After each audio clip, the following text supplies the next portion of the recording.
The Francis E. Geyser Gymnasium, join alongside Zach Burnett. I am, and then you're Jack Petrucci, I think. Yes, that's correct. We're here for the championship game here, and Eastern is looking to three-peat. It's the 1 seed in Eastern Connecticut and the 2 seed Keene State. Keene State coming off a victory, a nail-biter there in last night's game against UMass Dartmouth. But now we find ourselves in the championship game. Eastern, we know their history, Jack. Keene State, they're coming in here trying to get the upset, if you will. However, last time they were in this building, they came out victorious in that one. You go back to the stats of last game, 80-51 in a comfortable win against Eastern Connecticut. St. Purcell had 27 points, Jack, and they almost shot 65% from 3. What from that game do you think is going to carry over from this game, if anything? Well, Zach, if anything has to carry over, it's got to be that three-point shooting. I mean, you just said it yourself, 62% Sandy Purcell in particular, 7 for 9 and 27 points. I mean, that's definitely been their strong suit. Not just Purcell, also you throw Lydia Vitale in there, who shot the ball particularly well yesterday, had a big three-pointer last night against Dartmouth. That three-point shooting has to be on tonight for the Owls. You go to the shooting percentage there for Keene State in that last matchup, almost 46% field goal percentage, just staggering numbers. Eastern Connecticut, they shot under 30% field goal percentage in that one. And then moving on to Eastern Connecticut side, it's been the bigs. It's always been the bigs all season long. The story keeps continuing to be the same. Just talked to head coach Denise Beerley, and please stay tuned for that interview. But she said Kelsey Santagata into the starting lineup yesterday, more of a matchup situation. But the bigs, Maya Villard, Alexis Foster, and Santagata are going to need to step up today. And they are going to need to limit the shots from Keene State. We talked about their three-point percentage. Any other players that you find from the other games that have stepped up for Eastern that need to have a big game in this one? Well, I think, Zach, what today Eastern needs to do primarily, they're going to have to play defense. Yesterday, when Keene State played UMass Dartmouth, Lydia Vitale, Sandy Purcell would just take it down and blow right by all the UMass Dartmouth defense. If you're Eastern, your guard play up top. Kelly Reardon, Julie DePoy, Jordan Nappy. They got to push up on the guards. They got to stop the ball and not let Keene State run it down the floor. For me, in this game, it's going to be about the perimeter guard of Keene State. Couple of things to point out there. Denolfo for Keene State, another play to look out for. And the freshman, Lizzie Gratella, she has stepped up huge in these last couple of games for Eastern Connecticut. We'll talk more about that when we come next. But for now, we're going to take a quick commercial break here on LittleEast.tv. Welcome down here for the pregame interview. Join alongside the head coach of the Warriors of Eastern Connecticut, head coach Denise Beerley. You guys came off a incredible win there in the semifinals against Western Connecticut. Now you're here for the third time in a row, looking to three-peat in the conference championship game. However, in the last matchup against Keene State, Sandy Purcell had 27 points. Going off that last game, what do you guys need to do as a team to limit her and other shooters from shooting so well that game? Well, I just think that we just need to play, overall better defense. I just think that our defense wasn't where it needed to be. Where it's not been all season. And, obviously they love to shoot the three-point shot, and we've got to guard that line and do a much better job on that. And, hopefully our kids will be ready and we know what we need to do. I don't think it's a big mystery about, what you need to do. And that's what we didn't do last time. And, it can be, they have a lot of offensive firepower, and, you got to play some good defense. And, I think we'll be up for the task today. Speaking of being ready, Kelsey Santagata was placed back in the starting lineup yesterday, and the little rotation differential between the Maya Villar, Alexis Foster, you were rotating them throughout the game. Could you talk about the comfort factor of Kelsey Santagata returning to the starting lineup? Well, I just think she gives us some other options as far as defensive matchups, offensive matchups. She's, a little more athletic. She has more of a range perimeter-wise. She, can put the ball on the floor. So I just think that it helps us in a few matchup areas. But Maya has been doing outstanding. There's really no it was more of a matchup thing, especially with Western. I think they play a lot of guards, and that was a little bit better for her. But, yeah, Maya's been doing amazing things, offensive rebounding, scoring. So really it was a good problem for me to have the three of them. It's like sometimes I'm like, well, who do I put back in? Because it really, sometimes they're all playing well. And, obviously Alexis gives us such effort on the defensive end. And so, you got to kind of balance that out and just see who's hot, today, hopefully. So hopefully there'll be a couple of them. We try to get that loss out of the way. I know I got that question first. But new season, if you will, new game here, and the mindset's a little bit different. Can you tell me about that mindset and what you guys need to do to win today and to get that three-peat for the conference title? Well, Keene will be a huge challenge. I think they've probably been playing the best in our conference the last few weeks, and, they've shown that by their scores, and, they haven't lost since we beat them by 1 point at Keene, and that was a real battle. And, like I said, I think they've been the best team in the conference over the last few weeks. But, our kids will be ready. I think, we have the experience of playing in this game, and, hopefully that will help us out a lot. And, hopefully, the kids just got to play. I mean, at this point, you just got to play. Everybody knows what everybody's going to do, and, we got to play with a lot of heart and emotion and, get things going. Try not to get behind. Last few games we kind of got behind and don't really want to come from behind. I mean, when you do that too many times, eventually it's going to catch up with you. But, if we can get out to a good start and, see what happens, it should be a fun 40-minute game. Well, it should be fun indeed, and good luck, Coach, with the championship game here. He'll be joined alongside head coach Keith Purcell when we come next. Welcome back to the broadcast here inside the gym of the Francis E. Geyser Gymnasium. Just talked to head coach Denise Beerley for Eastern Connecticut, the head coach, now joined alongside the head coach Keith Purcell of Keene State. And Coach, you guys came out victorious in the last matchup here in the regular season. It was the last regular season matchup of the year here in this gym, 80-51. You guys got out of that game comfortably. You guys shot 61% from three, though. Just staggering numbers there from 3-point. Sandy Purcell had 27 points. But what can your team from that game, how is that going to carry over into this game? Well, I'd like to think it would carry over just the way it happened the last time, but that won't happen. Every once in a while, you have one of those nights. I just want our players to feel comfortable and take their shot when they get it. All right? Don't force shots. Take good shots, because when you get in a game like this, if you take bad shots, usually the team is going the other way, and they're getting an easy bucket at the other end. Coach, what's the mindset for you and your players here in the championship game today? Well, hopefully it's good. I think for the last,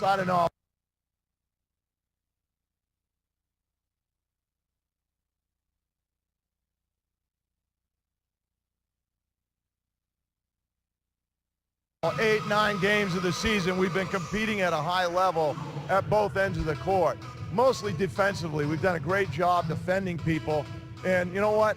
Offense will keep you ahead, but it won't bring you from behind. So if you got passion, if you play with passion on the defensive end, you're going to be in games with hopefully an opportunity to win at the end. Coach, real quick as we let you get out of here, simply as this, what do you guys need to do to guarantee a victory here in a championship here, conference championship game? I think in games like this, it comes down to making plays on the offensive and the defensive end. You got to have playmakers. And you know what? Usually in a game like this, somebody that's unexpected comes up and makes a big play. Whether they get a key rebound, they take a charge, they make a shot, and you know what? All of a sudden they become a cult hero. So maybe we'll get one of those today. I don't know. It'd be nice. You going to have fun with this game, Coach? I think they're all fun. Once the butterflies get over, it's competition, and it's something you love to do since you were a kid, players as well as coaches. So hopefully it's a fun game for everybody today. Well, thank you so much for making this fun for me as well, and good luck with the game here, set for 2 o'clock here in the Francis E. Geyser Gymnasium.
Need to stick together and execute as well as we can, because every team is going to be out to get us. Coach Beerley always has the scout and everything, and we're going to be prepared either way. The minute we step on campus, it's not just basketball, it's all the little things, the workouts, the conditioning, the pickup games. We put that together and really come together as a unit.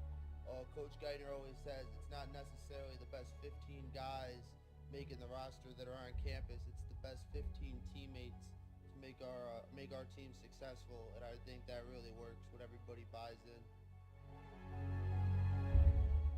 I'm a senior now. This is my last chance. I've gone 3 years. We've hosted at home every year and fell short. This year's got to be the year. We got to work. We got to get it.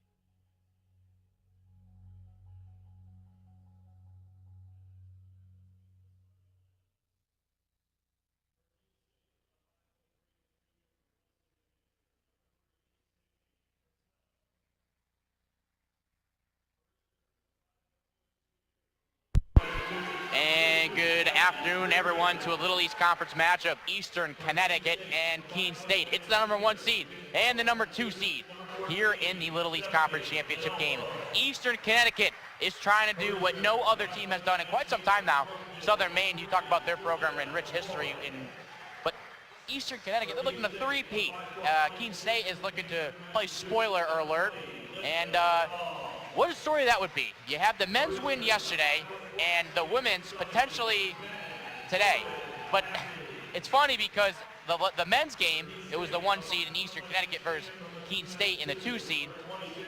And we've got ourselves the same story here. But the story's a little bit different. I just wanted to say, obviously, the last time Keene State came in this building, they came out with a victory, and Sandy Purcell had 27 points to show for it, Jack. Yeah, and Zach, you mentioned what a weekend this has been. I mean, just the games that we've had, the game we had yesterday, and the 2 semifinals girl game. I mean, those were great games, and just adding here to a great weekend. And here we have the rivalry renewed, Keene State at Eastern Connecticut, another championship game. And Zach, this should be a great one heading for us today. Get all the starting lineups for you today. Going through those real quick for Eastern Connecticut, you got Kelly Reardon, Julie DePoy, Jordan Nappy, Kelsey Santagata once again in the starting lineup, and she started the last game in the 2nd round against Western Connecticut State, and I asked head coach Denise Beerley, what was that about, and she said, well, it's all about matchups, and she's back in the lineup, she's comfortable, but there's no arguing that. And Lexus Foster, she rounds out the forward down low, the 6-foot forward senior out of Groton, Connecticut. And for Keene State, Sandy Purcell, she had a heck of a game there. We mentioned the 27 points, the junior guard, listed at 5'3" out of Hudson, New Hampshire. And 14, Stephanie Denolfo, the other senior upperclassman, the other guard, listed at 5'10", Tinsboro, Massachusetts. That's where she's from. Yeah, that's an interesting town. Yeah, that is. But Zach, I mean, this is going to be, as you mentioned again, a great game. Talk about the performance we had last time. It'll be great. Lydia Vitale, Amanda Petro, and number 23, Kenzie Bennett. They all round out the rest of the starting lineup for you. We're underway here. It's the Little East Conference Championship. Eastern in the 1 seed, and Keene State the 2. Open up this game, the Keene State transfer from Eastern Connecticut, Kelsey Santagata with the missed jumper. What a storyline it's been for Kelsey Santagata, the junior. The transfer was at Keene State. Now she's a little bit closer to home. Family can travel a little bit more to her games. But that is quite the cherry on top there. She is a junior, but coming back to play her old team for not 1, but 2, but 3 times this year. Kelly Reardon from 3. She's pumped up. Bay in her chest, the first 3, and bucket of the game. And picking up right where she left off. Zach, she heated up at the end of that Western Connecticut game and picking up right where she left off. Starting this game off with a big 3. You know, it's funny, some of these players, they don't offer much emotion, just like Lexus Foster with that big block. That got nothing on that last shot. Reardon. It feels a little bit like a little bit later in the game. Kelly Reardon already pumping her chest with the first shot of the game that sinks. I mean, emotionally, Zach, what a leader on this team, just keeping the bench up, keeping the players up, and she's a great player. Had herself quite the Little East tournament. She could very well be the Little East Conference MVP if they go on to beat Keene State in this championship game. Another 3 there from Jordan Nappy. She hasn't shied away from 3s. A couple of years ago, she hit 7 threes in a row against UMass Boston.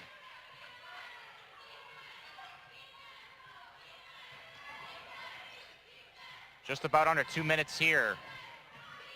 Approaching 2 minutes here in the first quarter. D'Onofrio kicks it back out.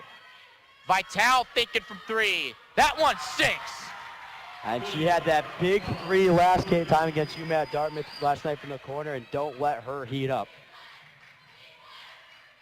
Kelly Reardon had 14 points in that last matchup against Western Connecticut.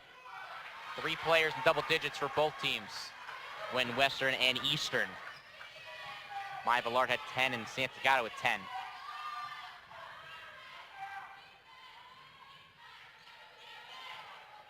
Looking for Sandy Purcell to get a first shot off the game. She does get one there, but it does not foul through. Yeah, how about that box out down low by Alexis Foster there? A great box out and able to give the possession back over the Warriors. We're starting to get a little bit more fans pour in to the Francis E. Kaiser Gymnasium here at Willamette, Connecticut.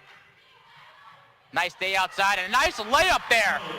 Kelly Reardon already to 5 points with a nice layup on the left side. Yeah, how about Kelly Reardon? A little hesitant there, but then drove to the lane, opposite hand on the opposite side, and able to finish that when she's got all 5 Warrior points. The energy from this Eastern team from off the start has looked good. You'd be impressed if you're the coaching staff and the rest of these Eastern Connecticut fans. Down low, nice pass there. That one's blocked. The second block of the game for Alexis Foster. Well, how about seniors stepping up? 2 blocks already from Alexis Foster. The defense is nationally ranked in block, and 2 quick ones already for Alexis Foster. I tell you what, she gives these big blocks down low, and you look at her face, we'll get her reaction cameras on her, and it's almost like she didn't do anything right. All business for Alexis Foster. Yeah, not a lot of player that shows a lot of emotion, but big playmaker. The junior, Kelly Reardon, trying to offer some emotion herself in this one. She understands the atmosphere. I talked to her before the game, just wanted to get a little, interviews. What's your mindset coming in this game? And I mentioned the fact that you are a junior. You could potentially win the Little East Conference Championship in all your 3 years here and going into your senior year. Nice layup on the other side there by D'Onofrio, though. 3 from DePoy. Short there and back the other way for the Owls.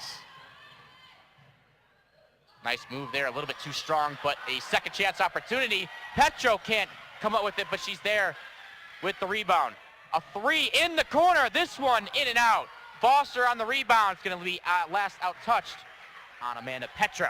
What really worked well in the game yesterday for Keene State was they ran the floor very well, and UMass Dartmouth was not able to stop the ball. Just like what we saw Vidal kind of taking her down the court herself. I said this in the pregame, Eastern needs to stop the ball. This could be both teams' last games. The loser might have a tough time, and D'Onofrio making that tough time a reality with the nice block. Block on the other end, it's a block parade. Santagata wants it back, takes the jumper right in front of the face of Keene State and Purcell. D'Onofrio there, extra effort, and that was taken away from Nappy, back in the hands of D'Onofrio. I thought that hit under the basket. If I'm not mistaken, I thought that gets ruled out of bounds, and that's what Beerley's complaining about to the refs now. I thought that hit underneath the basket. It was pretty clear, Jack, that it did hit underneath the basket. Not sure if the refs didn't see it or if there is we'll try to confirm that rule is what I'm trying to say. D'Onofrio, no time to review anything, and one possibility. She'll go to line. Yeah, D'Onofrio had a big game in the post yesterday. One of those girls for Keene State who did finish in double figures in a big game yesterday, and a big finish there. Seniors for Keene State and the Owls, Stephanie D'Onofrio, who is at the line, the starter in this one. Amanda Petro, the other senior and starter. There's only 2 seniors on this Keene State roster. 3 seniors, and they're all starters out there. Julie DePoy, Jordan Nappy, and Alexis Foster for Eastern Connecticut. Reardon wanted to pull that one. Transfer from Keene, draws 2. Reardon throws this one up, and she's going to draw the foul. And how about the play from Reardon? Primarily a 3-point shooter, but we've seen her drive today. The nice take over on the left side, and a nice take there. Not afraid to drive to the bucket. Ultra aggressive, Kelly Reardon, and the rest of her team is going to take a quick break there as they get a little rest there and timeout from Eastern Connecticut. Welcome back into the broadcast. We'll jump right into a replay here as we open up a quick one, that it be Stephanie D'Onofrio, she's looked good in the last matchup, and you see her throw one up there and one. She's going to go to the line and convert that three-point play opportunity. But, man, she just throws that one up, and nice extra effort there from D'Onofrio. Yeah, and a nice spin move. And how about the finish with the left hand, the concentration coming off that spin move with some contact. I mean, a big play down low for D'Onofrio.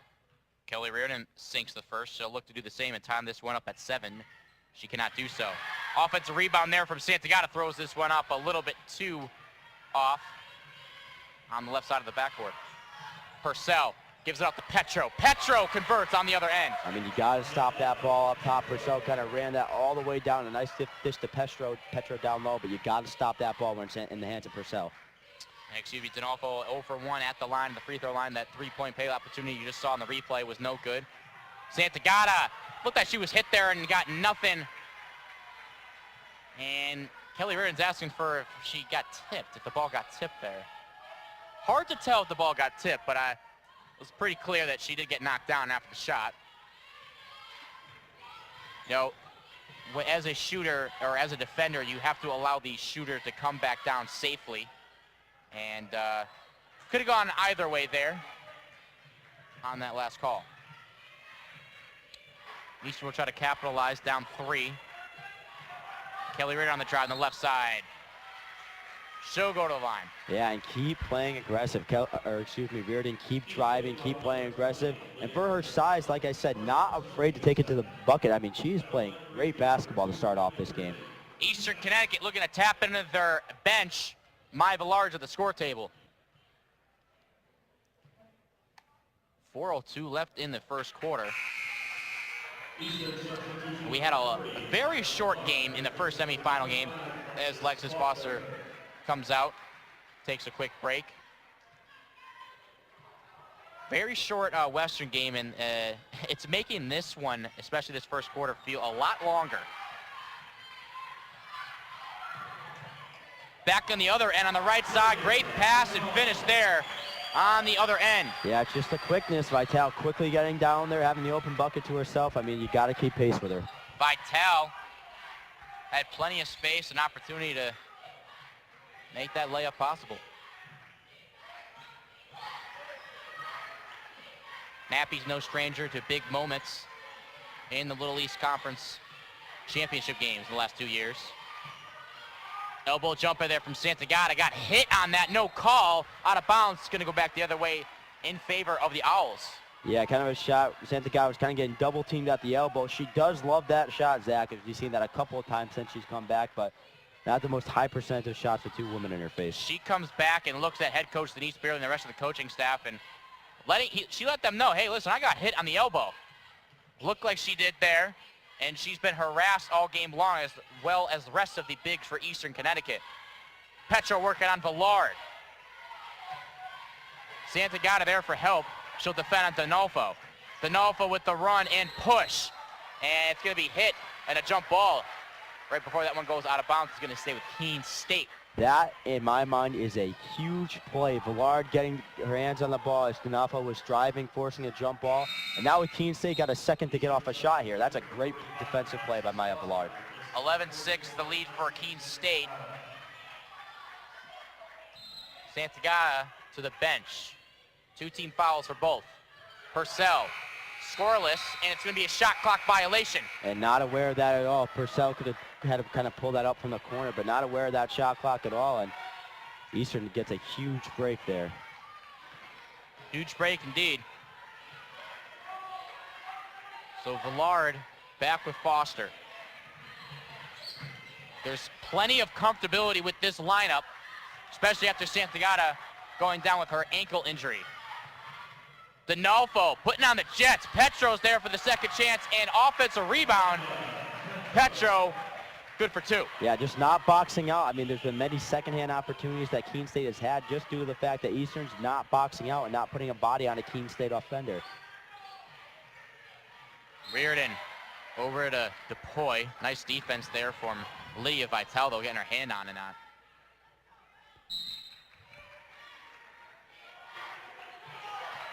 Here comes Reardon. Eastern looked good out of the gate. Keene State has done well defensively. Reardon in the corner for three, no good. And back the other way. It's going to be a foul down low on Julia DePoy, a push. Yeah, Zach, I do have to agree with that call. DePoy, we talked about how aggressive she's been playing, fighting for every rebound, but that one just kind of pushing. It looked like a Keene State defender. Not sure if that was been a foul or Vital, but I think the right call there. So out goes Julia DePoy. She's got 2 personal fouls. 2 minutes left in the first quarter, Jack. She's in foul trouble. We'll see if her minutes get limited in the second quarter. And you know what that means. We talked about it in the pregame. Lizzie Purcell, who's having herself a very good past couple of games, has got to step up. Lizzie Grattel, who's been ultra aggressive and gotten extra comfortable third block, record it there for Foster down low. Look at the Eastern alumni down there. They're loving this play. And another block from Lexus Foster. That's 3 tonight, Zach, like you said. 3 in the first quarter, Jack. We've got 3 more to go. In the hands of Nappy as she gets that one taken away. Takes that away herself and brings it over the other end of the floor. Reardon had some space from 3. She's taken those shots before. Trying to get her offense involved.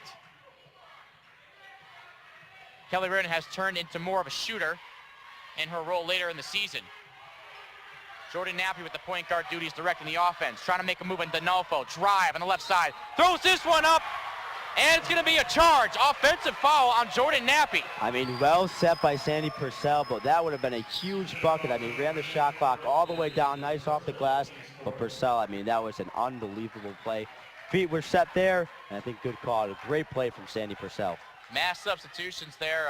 3 come in, 3 come out. Petro to the bench. Vital also to the bench, as well as Kenzie Bennett. Keene Thatch checks in, as well as number 30, Rachel Bonanzio. And number 34, Josie Emerson. And there's another example, great defense by Ballard forcing that turnover. Gratella drives from the 3-point line, throws this one up on the right side. 2 points, it's good for the Gratella. I mean, the pump fake and look at her drive. I mean, the concentration on that play and a good bucket from Lizzie Gratella. 5-point lead for Keene State. They're looking to jump back ahead here and make it a 7-point lead. Donalfo had a 3-point play opportunity last time. Can't convert on that one, but regardless, she'll go to the line. And Donalfo is going to have a big game. You could already see it driving there. Keene State, who's primarily a 3-point shooting team, but Stephanie Donalfo driving, getting, converting a few and ones and drawing away the free throw line. Donalfo to the line. She's 0 of 1 in this one. We'll try to make it 1 for 2. There's the first. 0 for 2. Santagata back in the game for Villar. We saw a little bit of the similarity in the last matchup against Western Connecticut. Trying to just rotate those 3 bigs in for Eastern Connecticut, like, quickly. I'm trying to use a word. All those guys were coming in just rapidly. Exactly. Thank you. That's why you're on the broadcast. Oh, well, with me, thank right? you. No, but you're right, Zach. I mean, we saw Santagata, we saw Villar, we saw Foster coming in and out for each other in very, very tiny segments. So, let's see how Beerley manages that here today. It's a Sunday, and it's no better time for Women's Little East Conference basketball here on Championship Day. Sunday dinners can wait. Another miss there. Santagata down low. She struggled in this one. Santagata now 0 for 5 to begin this game. Purcell hooks up for her first 2 points. That's going to do it for the first quarter. What a first quarter it was. Eastern Connecticut, they trail by 8. Keene State has ramped it up. They got an 8-point lead, 16-8 as we go into break. Don't go anywhere. It's the Little East Conference Championship here on LittleEast.tv.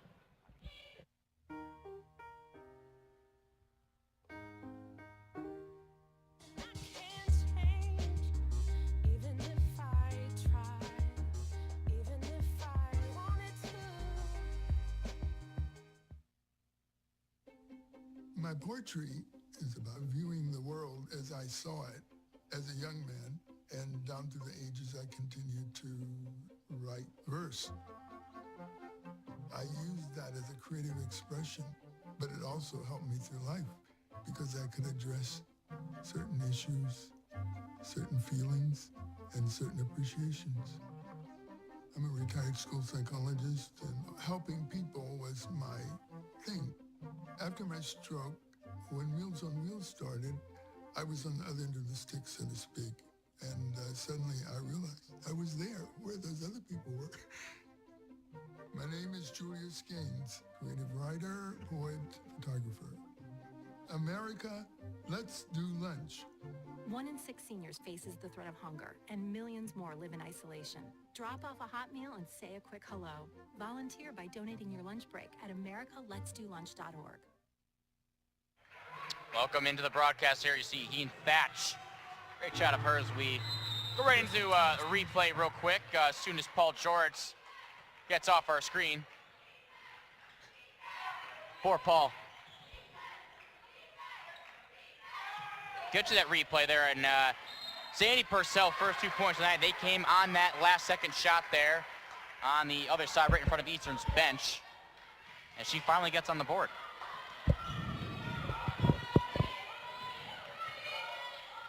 Keene State going into this second quarter, up 8. Thatch gives it over to Purcell. Purcell down low. Nice presence there, but it's going to be a foul call on Keene State. Yeah, Josie Amerson will be picked up with that. Yeah, and that time Santagata doing a good job of setting that screen. Had kind of struggled in the first quarter a little bit, but a good screen there from Santagata going the other way for Eastern now.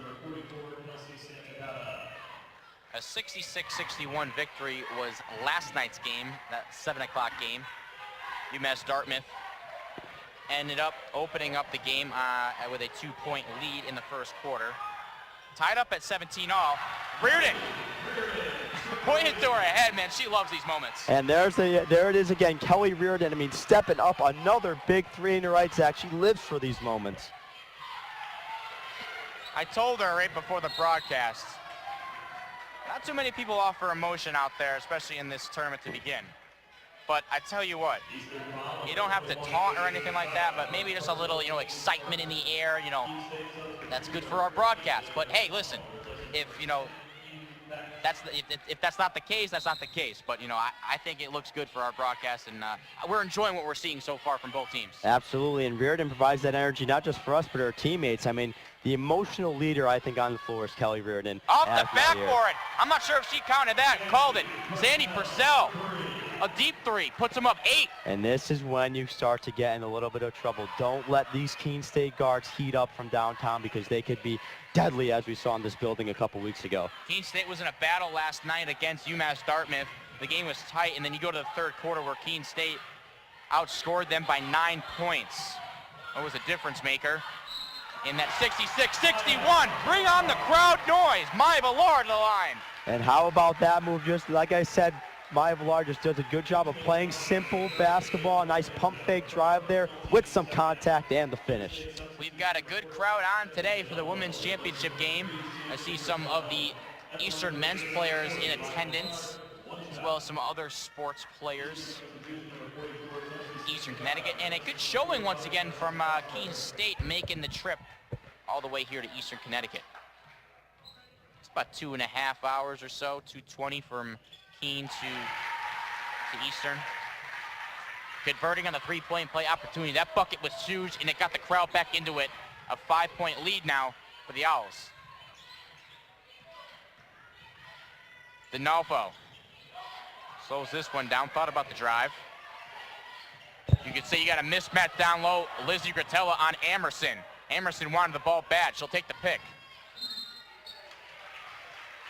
And it's going to be a blocking foul. You wouldn't know it was a blocking foul because not too many people reacted to that. Just head coach Denise Beerley. Yeah, excited about that call. It did look like a blocking foul there that goes against. There's a replay there from Maya Villard on that, and won a big bucket there. Reardon over to Nappy from 3. Hasn't hit one this game. She does. Jordan Nappy. She wants to get the ball, and she heats up there with a big shot. A girl who's been in this moment time and time again, rising to the occasion, and a big 3 from Jordan Nappy. D'Onofrio falling, but keeps her dribble alive. Amerson trying to find Vitale. Finally gets it to her. Amerson with the pick.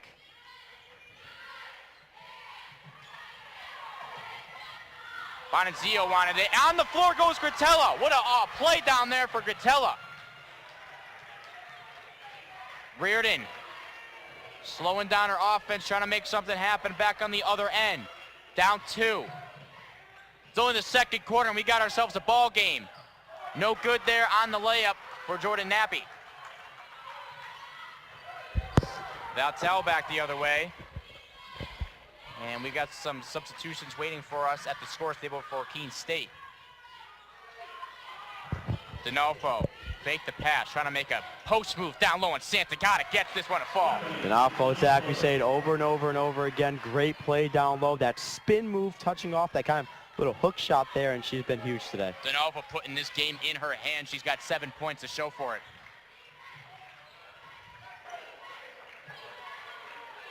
Santagata over to Gratella. Gratella on the drive.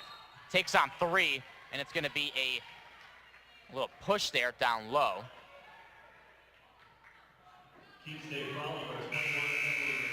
And that is going to be called on number 21, Emily McPadden. It'll be her first personal. 4th team foul. 1 team foul for Eastern Connecticut in this second quarter. Kenzie Bennett checks in as well as Amanda Petro. So a couple of substitutions, and here we go. 6:30 on the clock. Ballard fakes it, gives it back out as she loses her footing. Yeah, good job keeping with that play, though, kind of shoveling it off to Gratella. 10 seconds on the shot clock, trying to give it back to Villar. A little forced pass there, and she does not get on the end of the receiving side for Villar there, but Keene State, Purcell, trying to get it back the other way on a fast break point there for Amanda Petro.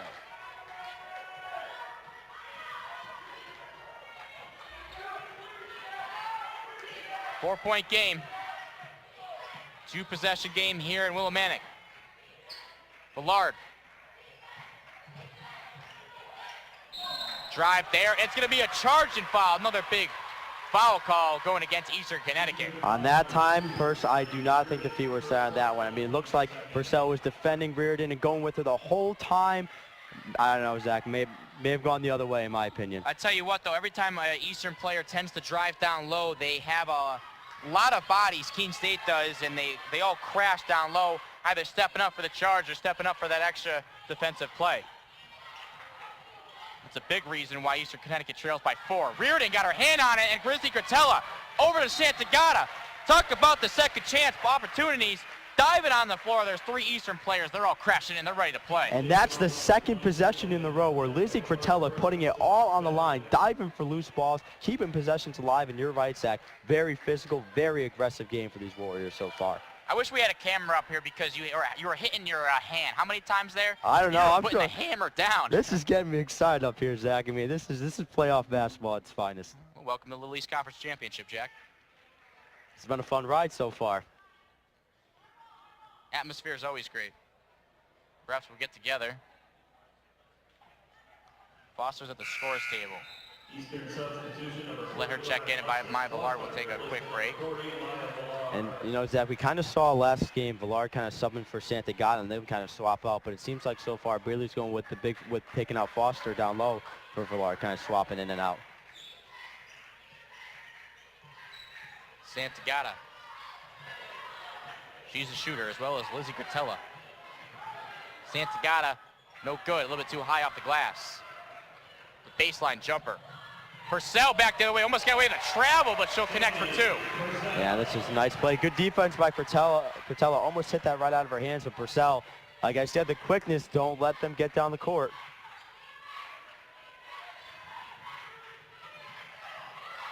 Reardon, nice 2 there, but short. Foster diving on the floor, and it's going to go back the other way in favor of Keene State. Falling on the floor right beside her was Kenzie Bennett. And because of Foster diving, tripped up Bennett. 4:55, Jack. 6-point lead for Keene State and the Owls as they go into a quick break here. We'll take one as well. And welcome back here, Willimantic, Connecticut. We'll jump right into the stats to open up this game. Some team stats, both on both sides. Keene State is shooting 45%, and Eastern Connecticut shooting 28%. You see the drive there on the left side for Sandy Purcell. Nice way to move down the floor quickly. Yeah, Jack, I mean, we've got a 6-point differential here, but the big thing is that 28, you're shooting under 30% field goal percentage. However, Eastern Connecticut, the 3 of 6 from 3. Yeah, not playing. Eastern just not getting their ideal shots, but Keene State's doing a great job of clogging the paint where Eastern's been so dominant this year. Santagata had a little extra space there, and because of that, connects for 2. Yeah, kind of struggling at the beginning of the game with Santagata, but that's the Santagata we know. Fighting her way through, nice touch off the glass, back down to a 4-point game. Purcell over to 3. This one no good, a little bit too much on the other side, but there for the pickup. Cleaning up the trash is Amanda Petro. Yeah, that was a great box out, working around Foster. Foster didn't even see it, but Petro, good job boxing out Foster down low. That 3 was from Bennett.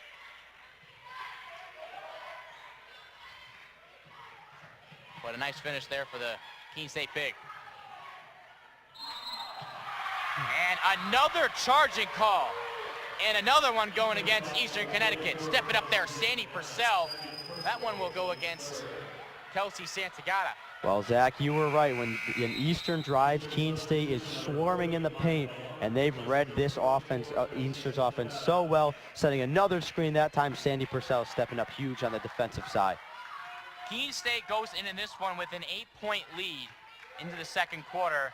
And I said it before that quarter started, this is going to be the tail. This is what, whatever happens in this second quarter is going to end up, transitioning into the second half. And let's see what it bodes better for Keene State holding on to their lead. However, it's only a 6-point lead. Eastern has not played their very best. And a travel call that will help in favor of Eastern Connecticut. 3:22 left. Such a prime time there, and wrapping up the second quarter and first half really is going to bode well and bring you into the second half. Bratella for 3, no good. Maya Villar going to need more plays like that. And Zach just simply getting the rebound, and Maya Villard, what a huge factor in this game, and offensively down low has been great for Eastern.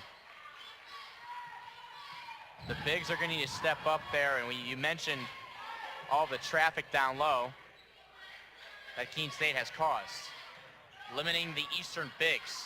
D'Onofrio, nice move there. That one just misses. But once again there, Amanda Petro. I mean, just doing work down low with Foster on her. I mean, doing great job of canceling out the 6-footer down low and creating more shots for this Keene State offense.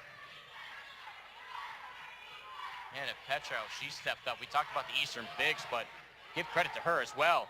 Bratella connected from 3. Quick swings, back again. Bratella hesitated on the first one, but right there in the second one, a big 3 from the freshman Bratella. Reardon clapping her hands back in front of Vitale. Let's bring it.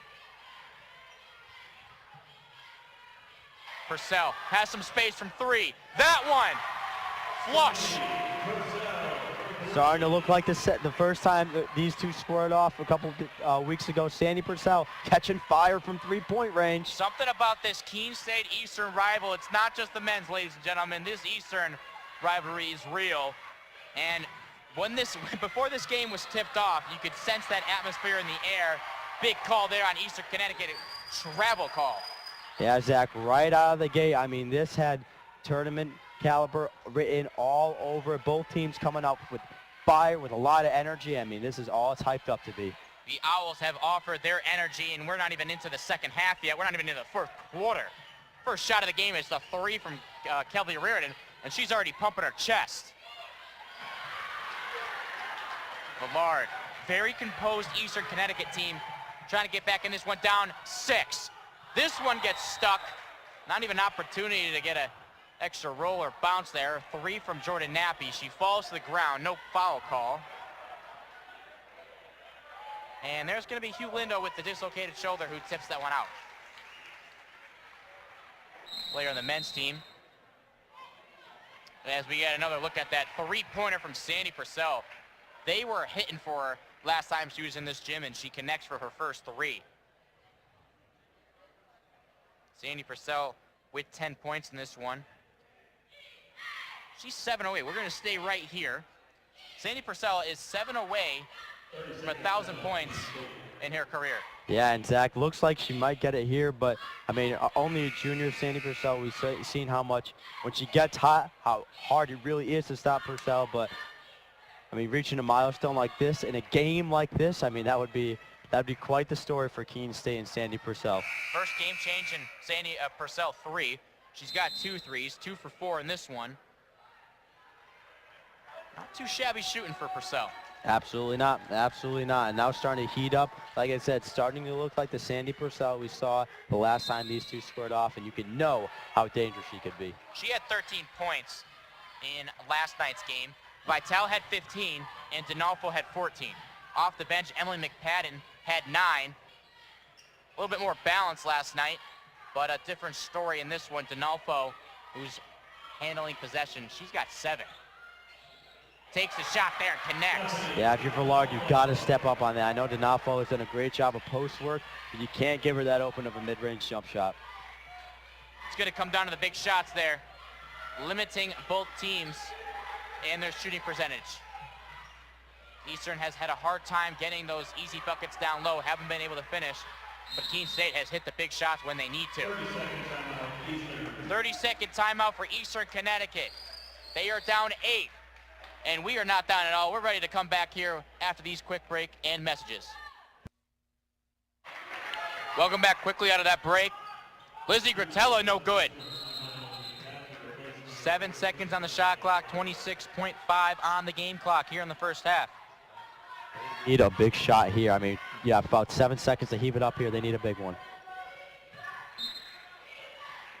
19 seconds separate the shot clock from the game clock here in the first half. Reardon with 5 on the shot clock, making a spin move, giving it over a jumper there for Foster. Short on that one. Let's see if Keene State holds for the last shot of the first half. If you're head coach Heath Boucher, you'd like to see that. Looks like they are. Vitale slowing this one down, defended by Reardon. Pick there from Petro. Back to Petro. Petro can't handle it. And that clock is going to run off to 1.3 seconds. So yes, there is a chance for Eastern Connecticut to throw up a prayer here and sink going into the first half. Jordan Nappy, not sure if she got that one off, but no good otherwise. And the head coach for Keene State, Keith Boucher, and his coaching staff, I see one of his assistants. He's got some nice, bright red pants. I do like those. That is quite, you know, the red pants matching the red tie, and of course the color of Keene State. That is very fashionable. I do like that. And the white dress shirt there, I know you have capitalized on my wardrobe, but no one can beat that. No, I think that I like those. Those pants definitely bring that out, Zach. I will say that. We're going to bring the energy. We're going to be a little bit more serious. Welcome back inside the Francis E. Geisler Gymnasium here at Eastern Connecticut State University, right down the road from Mansfield, Connecticut. We're in Willimantic, Connecticut. Zach Burnett joined alongside Jack Bertuzzi, and we're going to jump right into our first half highlights. We got some good stuff coming up your way, and we just open up the game to start off the bat. Kelly ran and pop her chest. Kelly, it was the first shot of the game, first 3 points. But that's just how this game's gone, back and forth, the atmosphere, and you saw 3 back the other way from Vitale. Reardon, she was off to a 5-0 lead for herself as she makes her second shot of the game. That one blocked from Kelsey Santagata. We had 3 blocks.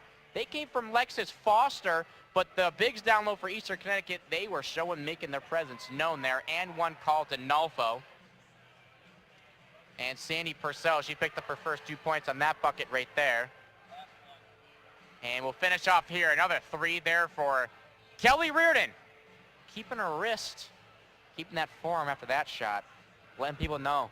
Yeah, holding that there. I'm here. Yeah, holding that there. But I think very appropriate last highlight to show, because if Eastern wants to climb into this one, Kelly Reardon is shooting the ball excellent in the first half. Kelly Reardon 3 for 5, and on 3-point field goes 2 for 3. I mean, shooting the best out of them, has at least for Eastern game high 9 points. I mean, if Eastern wants to climb back into this one, get the hands in the ball of Kelly Reardon. Jordan Nappy, she is your playmaker this season. She's 1 for 7 from her shooting in the first half. Kelsey Santagata, 1 for 7. Both of those players combined for 5 points in the first half. One of those players, if not both of those players, are going to need to step up, and it's going to be the spacing and making room for those shots to fall. Eastern Connecticut just has not been able to get comfortable down low, and it's not like the Keene State bigs have been much of a trouble down low defensively, but it's just everyone's crashing in on them, and they've had a couple charging fouls go their way. I believe 3 of them now. So we open up here, and D'Onofrio looking to open up the first 2 points of the second half, and she does. How many times have we seen that? I mean, coming off the spin move and finishing with the left hand again, Stephanie D'Onofrio has been excellent in this one as expected. DePoy, you could say maybe she might step up too. Foster, reared in from 3. This one just short. 10-point lead for Keene State.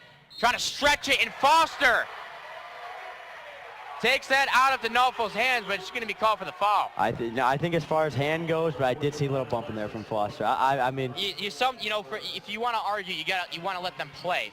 How much body contact was that actually? I mean, D'Onofrio went right into her. You could argue, hey, let them play on. Yeah, it's a tough call to make. I mean, time of the moment kind of foul there, but that's fortunate for Keene State went their way. But it's where you draw the line with contact, and that's where it comes for the referees. D'Onofrio sinks the first one, up to 11-point lead. There's that block once again. Yeah, she falls after the block, but I mean a little body there, but enough to call a foul call. I don't know where to go on that one. Yeah, like I said, it's just how much the rest associate with that. How much did she bump off before her arm got over there? But fortunate for Keene State, she was able to go to the line. There is that double team that Alexis Foster and the rest of these Eastern bigs has drawn all game long. It's going to be Lydia Vitel's second personal and first team to open up third quarter. Nappy. Vitel right in her face, but there's Nappy. She had a wide open Kelly Reardon from 3, but she decides to take that shot there in traffic. Now you see Foster holding that shoulder on that play. Looks like she kind of got tangled up with the knot flow there, and hopefully that shoulder's all right for Foster. Keene State coaching staff thought otherwise. Confused there. Wide open corner in the 3, no good. Santagata throwing this one up, taken out of her hands with the help of D'Onofrio and Vitel.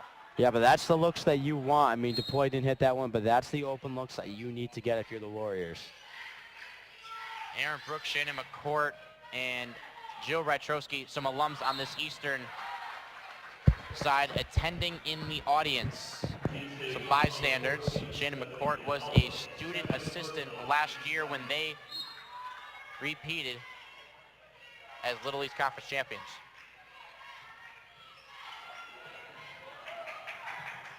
Different story here. No UMass Boston in this one after visiting Willimantic for the past 2 years. Drive there from Nappy. This one falls. And how is there no contact or no foul on that one? I mean, definitely some contact there and a great finish by Nappy, but no foul call. Definitely surprised me from up here, Zach. Yeah, that could have gone another way, and that would have been another huge call in dagger for Eastern Connecticut if that went through another charging call. D'Onofrio misses. Kicks this one and goes out of bounds. Yeah, kick ball D'Onofrio, though. I mean, fortunate that ball went off her foot. See Reardon over there helping her out, but that would have been a big break for, that would have been unfortunate, and it would have gone in Keene State's favor, but just off the foot there of D'Onofrio. And here's the replay of it. Sorry, nail function there. Nail function? Nail technical difficulties. Is that the right word, Zach? I got all messed up on that one.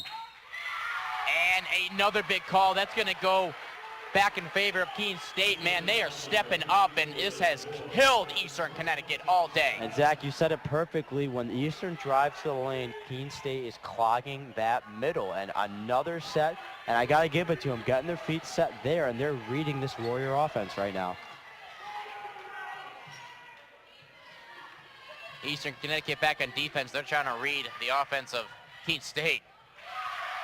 Not happening. Sandy Purcell on the right side. And Purcell, that's 12 now, 5 more. Remember we mentioned that she's 17 points for 1,000. That's 5 more points away. Backing up, no good. Nappy. The Stars for Eastern Connecticut have struggled. And it's been a little bit more balanced attack for Keene State, just like their last matchup against UMass Dartmouth. 2 players out there and already in double digits in Stephanie D'Onofo and Sandy Purcell. Bennett on the drive, throws this one up, another block there, make it 4 blocks for Lexus Foster. I mean, she's playing incredible defense. We mentioned how she got into foul trouble the past couple of games, but even playing aggressive, not really playing conservative, but she has had an unbelievable game defensively, and those blocks average keep adding up for Lexus Foster. Lizzie Gratella in for Julie DePoy, and you know, all season long, head coach Denise Bailey was looking for someone for a substitute as the shot clock winds off there and a block. I'm not sure if they're going to register that block or not with the shot clock going off. But head coach Denise Bailey asking herself, who is going to come out for Julie DePoy? You know, Julie DePoy has got that height advantage at the 3, the guard position there, and she can do it all defensively, offensively. Who do you have someone out there on your bench that could replace them? And you know who stepped up in these last few games is Lizzie Gratella, only a freshman. And there she is in the game. You're right, Zach. Has had a huge impact. We talked about her in the pregame. I mean, she's going to have to be huge. She was actually wide open there, and another double team there. Eastern has not kicked it out when their bigs have drawn a double team. And that's what Keene State did a lot yesterday against UMass Dartmouth. You drive in, Donna Flower drove in, kind of kicked it out to Purcell Vertel, and Eastern could use that same mentality. Keene State is sticking to their own. Stephanie D'Onofo. She's putting that hammer down, and Keene State on both sides, they're making some noise. Eastern Connecticut, they got Maya Villard checking in this game. We'll see if that will do anything here. A 40-26 lead. That's the score here in Willimantic, Connecticut. Hey, look, it's those guys. Are you good to drive? I'm fine. How many did you have? I should be fine. You should be. Go on and step out of the vehicle for me. See ya, buddy. Good luck. So turns out, buzz driving and drunk driving, they're the same thing, and it costs around $10,000. So not worth it.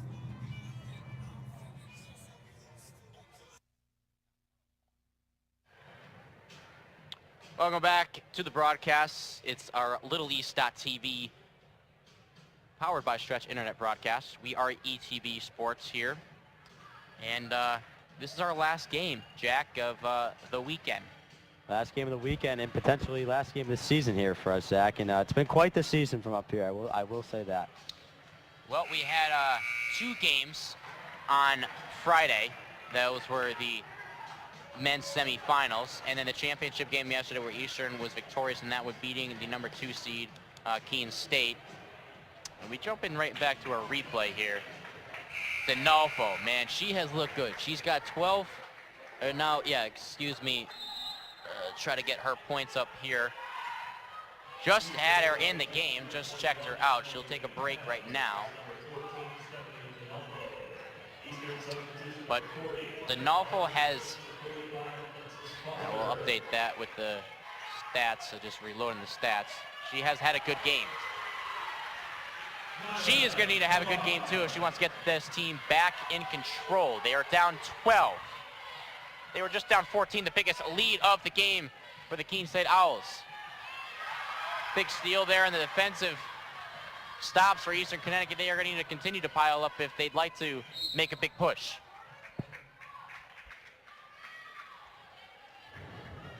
Keene State foul number 3, Sandy Purcell, first personal, team's third.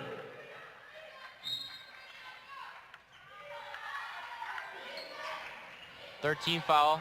First personal for Sandy Purcell. That one misses there. Villard's there for the captured rebound. And that's the difference maker. Maya Villard all over those second chance opportunities as she has been all year, and that's going to be a huge factor down low. D'Onofo leading all scorers. She remains on the bench. Gets some rest there. High off the glass. Villard, no good. Petro captures that one. Vital back the other way. Coach Boucher telling his team to slow it down. 20 seconds on the shot clock.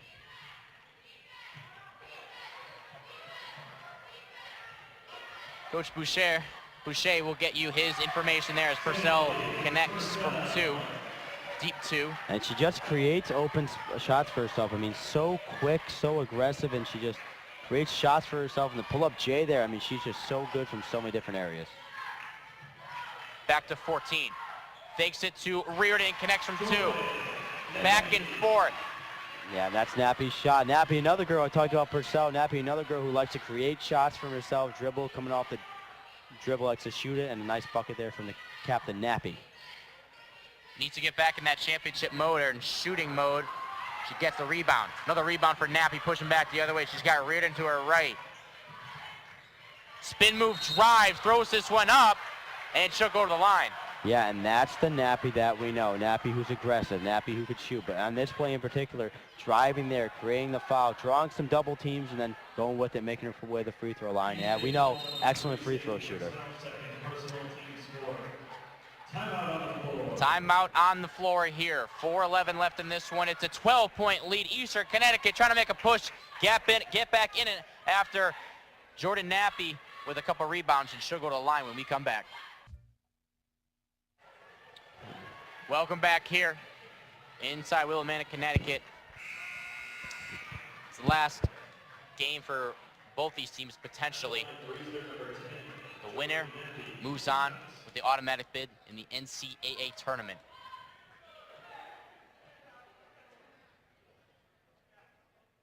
First one sinks.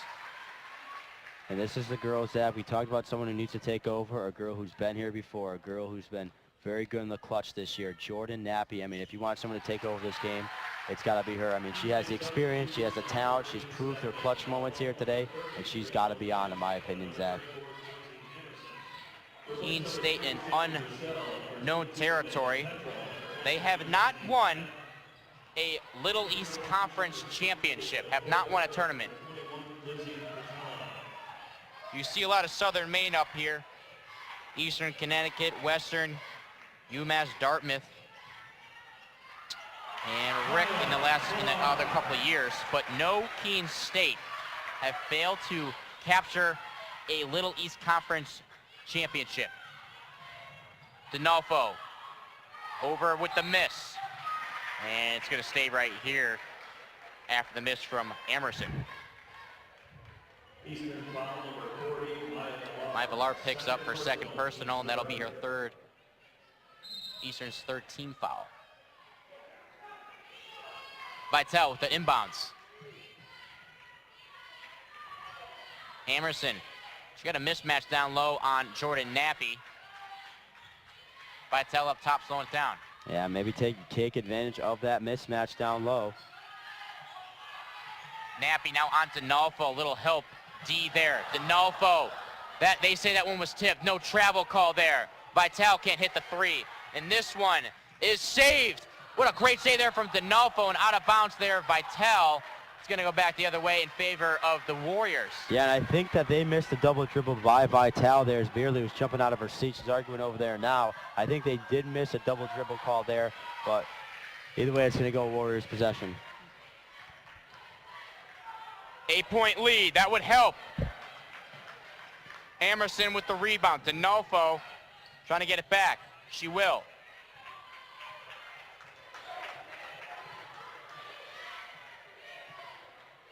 Just over the other side with the 8-second violation. And it's going to be tipped right off of Eastern Connecticut. Kelsey Santagata in on that. As well as Jordan Nappy and Maya Villard all through that passing lane. Keene State substitutions, number 3, Sandy Purcell, number 22, Amanda Petro. Petro comes back in the game. That's got to help the Bigs. Step back three from Purcell. That one is huge. And there it is. There it is. Point 1,000 for Sandy Purcell as she makes it for herself. You see a standing ovation from the crowd here. There it is. Not only is that a huge bucket late in this game, as Jordan Nappy's going to pick up another foul. Keene State, they're pumped, and so is D'Onofrio and the rest of their fans. Congratulations to Sandy Purcell for her 1,000th career point after that big three for number 3. There you go, and quite the milestone, Zach. I mean, having herself quite the game here tonight, and just adding and another whole year left next year for Purcell. It's unbelievable. She's a junior. She's already a 1,000-point scorer. Another three from Purcell. No good. Down low. Could have been a travel call. Head coach Denise Beerley looking on that call. That rebound was captured by Bonanzio. Possession stays alive. Halfway through the shot clock, 15. Purcell receives it back.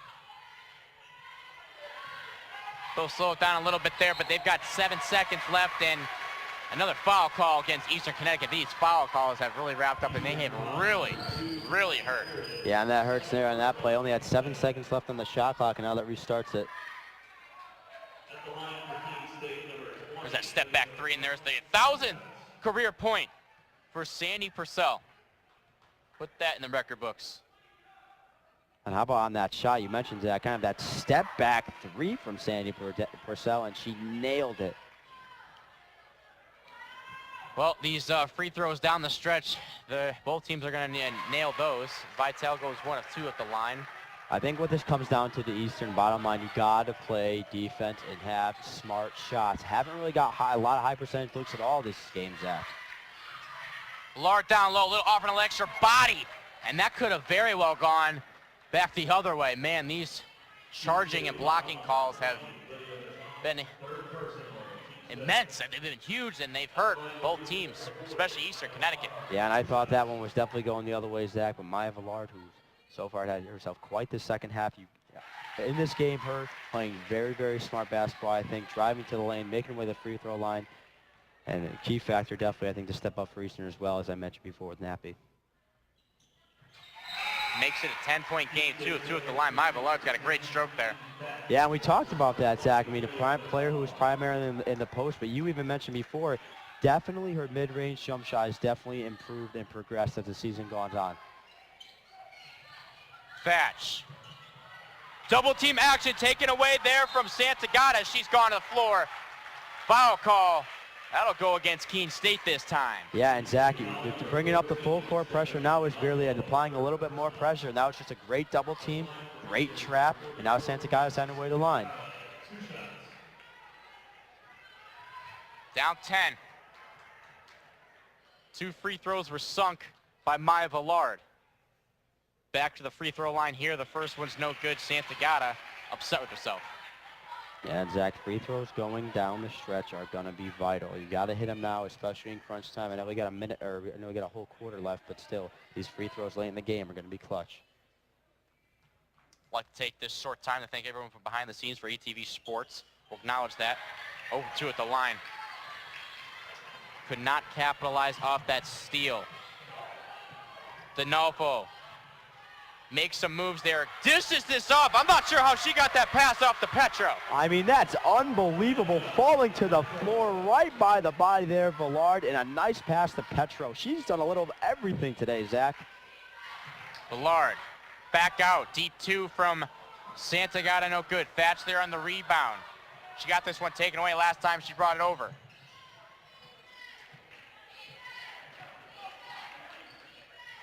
Reardon will now defend on D'Onofrio.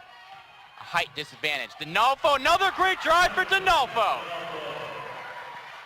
I mean, it's just her day, Jack. I mean, Zach, you couldn't have said it better. Driving, I mean, look at the way she finishes, falling to the floor every time, and she is just on today for Keene State. Wow. Nappy on the drive. Throws that one up. Parsley blocked down low. Parsley blocked from Bonanzio.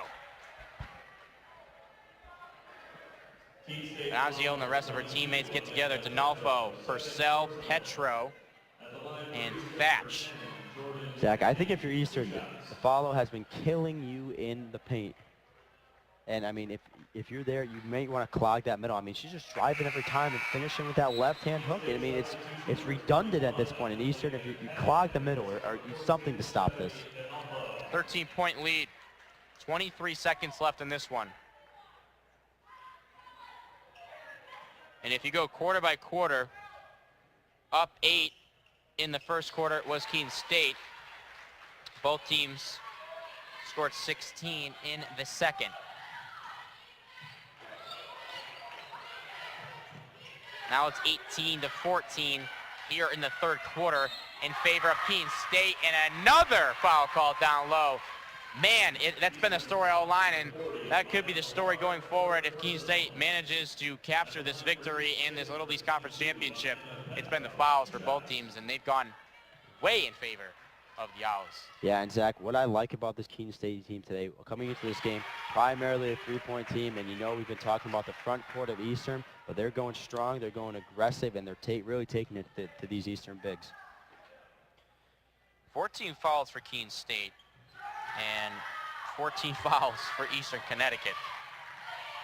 7 seconds left. Now 5. 3 from Nappy, gets nothing there. Purcell back the other way with 1 second left. Gets this one up at the 3 and just misses. That one was just short, and that would have been a dagger going in the fourth quarter. Eastern Connecticut, they've got some work to do. They are down 14, Jack, and big thing for me is, I'm going to ask you actually, what does Eastern have to do to get this big comeback? Zach, you got to clog the middle, like I said before. D'Onofrio has been killing you on the boards and in the paint. She's driving her way to herself, taking it out, creating the shots for herself, and just falling that left side. If you're Eastern, you have to clog the middle. Like I said, Keene State, who's primarily a guard team, but is really killing your bigs down low. You got to clog the middle in my mind. You got to stop Stephanie D'Onofrio from driving to the lane. 11 points for Jordan Nappy. She slowly started to come on in this second half. Maya Villard has 11. Kelly Reardon 9. Kelly Reardon started to taper off here in the second half. She had a heck of a first half. Lizzie Gratella, she might need to step up. Julia DePoy, 0 points. She's got to step up. Lexus Foster's doing it on the blocking end, and as well as the rebounding. They're just not falling for it down low. And you talked about the bigs and crashing on the defensive side for Eastern, but offensively, man, they have struggled, and they just keep throwing up shots, and it's been, you get down there, and it's either offensive foul call on Eastern Connecticut, or they just cannot get a layup to fall. It's frustrating if you're an Eastern fan, especially for this Eastern coaching staff. Yeah, and Zach, I think you brought up a very good point. When they're driving, they're drawing double teams, and there's always a few girls open on the wings, and they're just not seeing that. I mean, Eastern, even though we talk about their front court, does have some very good guards as well, and we've seen Reardon missed open a couple times. He's had a very good tournament from behind three-point range. We've seen Julie DePoy open a couple times. You're just not seeing the floor very well. I think that needs to change for Eastern as well. 17 points for Sandy Purcell. Stephanie D'Onofrio, she's got 17 as well. What a combination from these two players today. Amanda Petro's going along with 11 points as well, and Lydia Vitale rounds out with 6 points for herself. Sandy Purcell is 50% from 3. 3 of 6. On her way to 17 points and leading all scorers in this one. Don't let her drive. Don't let her drive. D'Onofrio. You have to play good defense on the stretch on her. She has killed Eastern Connecticut all day. Purcell, no shot. And it's going to be a push right before.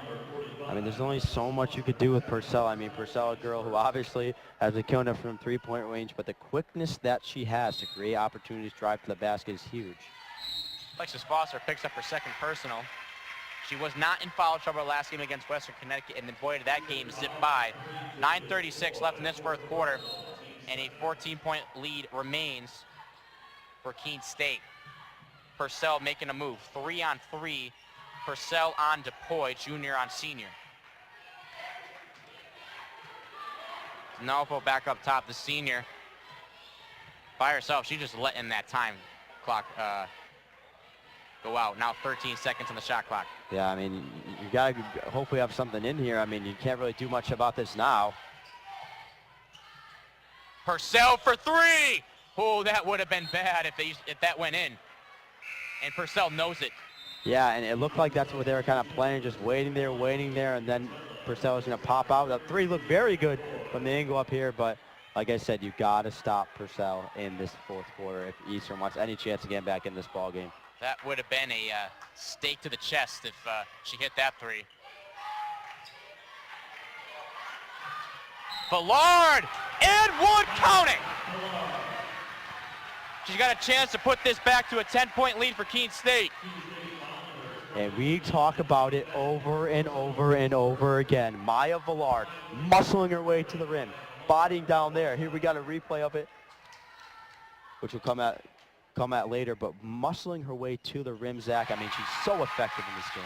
Here we go, Jack. Little magic offering at the last 9 minutes. I mean, this tournament's seen awesome games here, and this hopefully will turn out to be another one, Zach. Smart move, you think, for D'Onofrio to wind out that clock on the last possession. I mean, kind of a play where you not really need. That's kind of a play that you see at the end of like a shot clock, but not really needed, I didn't think. Purcell, she's in the zone, can't hit that one, misses her second consecutive three. Out and last touch by D'Onofrio and the rest of the Keene State players.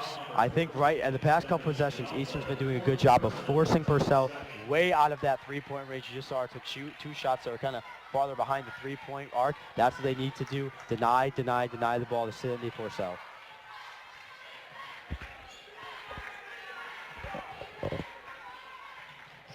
Gratella thought she had some space there. Falls right back as she wrestles, and on the ground is Gratella. And luckily enough, it's going to stay with Eastern Connecticut, but she was trying to get that ball over to Maya Villard, and what was almost a takeaway. Yeah, and just another good aggressive play on that one, Zach. I mean, getting the ball to Gratella on the floor, diving for that. Three there, Kelly Reardon. And she's hyped up, and she should be. That's another good three from Kelly Reardon. All right, here we go, Zach. Am I Zach? Are you Jack? I don't know. We got a 7-point lead here for Keene State. The fan is into it, but Keene State still remains with the 7-point lead, and Eastern Connecticut, they've got a lot more to do if they want to get back into this.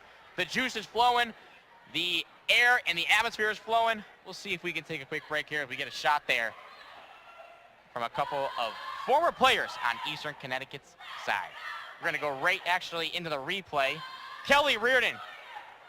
Oh man, she got pumped after that one. I mean, just stepping up, Zach, having the ball there, stepping up and firing, hitting a big three, and this one down to single digits again. I mean, what a big-time player that she's been the past couple of games, and with a big shot right there from Kelly Reardon. Regardless of the outcome in this one, the electricity, the atmosphere, the environment inside Willimantic, Connecticut, the French Ecos Gymnasium has done its part here for Little East Conference weekend play. And Zach, yeah, you couldn't have said it better yourself. I mean, we've had a great slew of games here within the past couple of games, the two semifinals, the men's championship yesterday, and now the rivalry back again. It's a Keene Eastern rematch from the boys and girls game. And Zach, this has been such an electrifying weekend for all of us here, and I'm sure Eastern's fan base as well. What a fan base it is, huh? Both these sides. Keene State and Eastern Connecticut. Both fans giving a clap and ovation of both their teams. We got ourselves a ball game. It's 7-point lead. However, it feels a lot closer. We'll see if Keene State can keep this to a wide margin, or Eastern Connecticut, they can get back in this one. D'Onofrio. Layup there, another huge one. Man, she is making money on the left side of the rim. It's almost automatic, Zach. I mean, every time just going, feeding off her left side. It's almost automatic, like I said. D'Onofrio there on the defensive side. D'Onofrio pushing it once again. They're a little bit too high. Petro there on the rebound. Foster looking for a travel call on Petro. Fans and the coaching staff for Eastern Connecticut upset with that no call. D'Onofrio gives it over. Three from Purcell. That one cashes in. Great screen up top. Purcell went right around that screen and fired right from the top of the key. Back to a 12-point lead. We're under 8, 7.5 to go.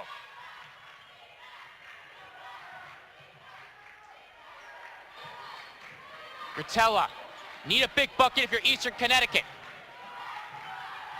Foster, drawing the double up fake. That one goes, and you might need a little bit more of those, or a lot more of those from Lexus Foster going forward. She has yet to do that with the up fake and then finishes. She did that time, and it looks like a little bit more if she's getting comfortable late in this game. Absolutely, great drive. She saw the opening on the baseline, took it and bodied herself right to the rim.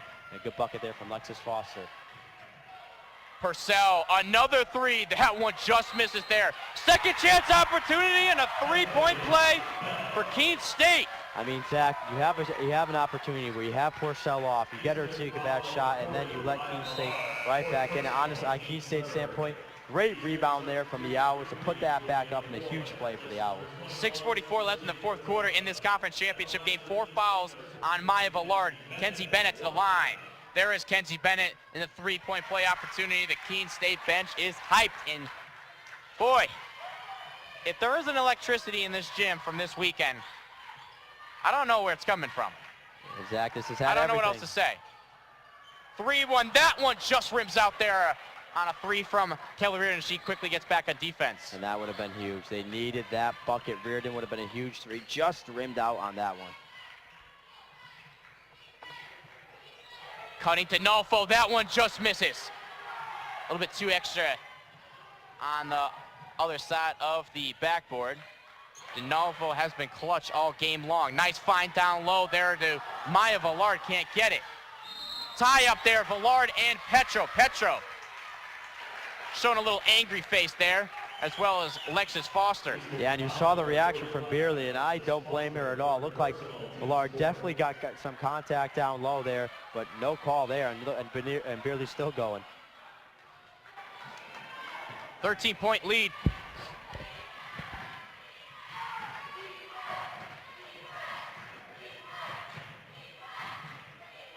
Denalfa to Purcell.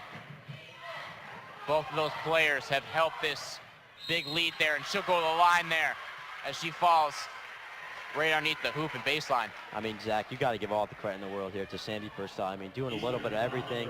3-point shots, obviously, but how about that drive? I mean, splitting the Eastern defense right down the middle and the finish it. She'll be shooting 2 here at the line.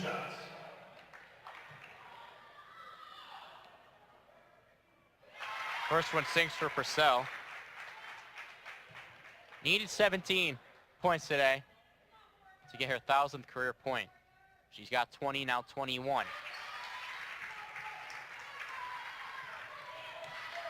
Under 6 to play. It's the last time we'll see a men's and or women's game play on this court for this 2016-17 season. Keene State foul number 23, Kenzie Bennett, second personal, team Kenzie third. Bennett picks up her second personal, team's third. 5 team fouls for Eastern Connecticut on the other side. Nappy throws that one up. Doesn't get the friendly bounce and roll. Vitale bringing on the Jets. Wow, she's got some speed. I mean, she just took off on that one. I mean, like I said, the quickness of that guard play. And like you said, Jack, turning on the Jets there and getting to the rim. I'm pretty sure you said Jack. Did I? I thought I slipped it. We've got our names mixed up today all day, Zach. Maya Villard knows what to do. And I said my name to you too, so it's different. I've never called a game with a Jack. And I've never called a game with a Zach. I could vouch for that. DeNolfo trying to signal a pick. Petro gives it. Working over to Sandy Purcell. She's got some space and opportunity there. That one does not fall in the bucket. Eastern Connecticut back the wing. Kelsey Santagata, the scorer's table. They need some lift off the bench. Foster, Reardon gives it back to her big. There's the double and a wide open Maya Villard. What a find there from Lexis Foster. Yeah, she drew 3 Keene State players. Yeah, like you said, Zach, drew it away, drew the Keene State players away, and a nice find to Villard on the other side. And that really is maybe a little too late, but you've got a chance to make another push here. A defensive stop is almost a must-need, and they get it. Reardon all by herself on the right side, fist pump. And that's keep the intensity up, keep this pressure up. And Eastern, what a big bucket there from Kelly Reardon. 11-point lead for the Owls. DeNolfo all by herself. And a Petro wide open on the other side. Well, Zach, what happened there? If you bring that full court pressure, it's good up top, but you have to make sure you get back in transition or else they're going to burn you down low. They got burned way too easy. That was way too easy. Did not get back in the defensive side. Spin move from Reardon. Dishes it back out. Wow, and another big call. It looked like the play just trying to be a little bit too aggressive, kind of forcing a way through there. And another offensive foul against the Warriors. You see the frustration from head coach Denise Beerley. Julie DePoy, the senior, has fouled out, has played her last game on the floor inside the Francis Geyser Gymnasium. What a career it's been for Julie DePoy. She's hoping to cheer on her team with the rest of these 3:18 left in this ballgame. Gratella, she'll pick up the foul with the push. Yeah, like I said, you could be aggressive, you could apply pressure, but you can't have not smart fouls like that play on there. Just don't, kind of like those personal fouls, you don't want those when you're applying the pressure. Over-aggressive foul, I guess was the word I was looking for there, Zach. At the line for Keene State, number 14, D'Onofrio back to the line. How many times can you say her name today? She's got 19 points, and she's got some help from the side and Sandy Purcell. I mean, yeah, Zach, and she's been unbelievable. I mean, she's really been killing it in the post. And we've seen it kind of that redundant play, kind of rolling off a screen, a spin move, and then the left hand so nice. It looks natural off the glass almost every single time. The tandem between D'Onofrio and Purcell is just, I mean, how else do you describe it as beautiful, dynamic? Yeah, a dynamic duo where you're a great guard up top and then a great forward in the post. I mean, those two, I mean, you're right, such a great duo down low. I wouldn't say Splash Brothers because D'Onofrio does a lot of things. Splash Sisters? Yeah, I got you, yeah. But I was trying to, yeah. And there is D'Onofrio, who has just fouled out.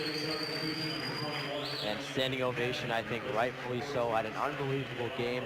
And honestly, an unbelievable Little East Conference tournament. She had a huge impact on today's championship game. She gave it everything she had here. She fouls out the senior. Looking to go on and play in the NCAA tournament. She'll wait just like on the other side, Julie DePoy. Villard, that one no good. Yeah, at this point, all DePoy can do is watch and cheer on and hope for one last game in her Eastern Warrior career. You know, I tell you what, if there's any possibility of Eastern getting back in this game, you might need a little Jordan Nappy from 2 years ago where she hit 7 threes in a row. And that She's would up help. the front court. And a player who well-suited to do it, been here before, senior leadership all year, and like you said, Zach, has played in this prime time moment before. Spin move, another play down low. Villard is on the receiving end. You got to press here. You got to press here. Bring the pressure. Don't have any dumb fouls, and just keep on applying that pressure. Kick there, last out touch by Warriors, Eastern Connecticut, Jordan Nappy. 4 fouls for Maya Villard. Maya Villard checks out at 2:10. In for her is Lexus Foster. She has 4 fouls as well. And a timeout, 30-second for Keene State. They're looking to get out of this one cleanly. They're up 13.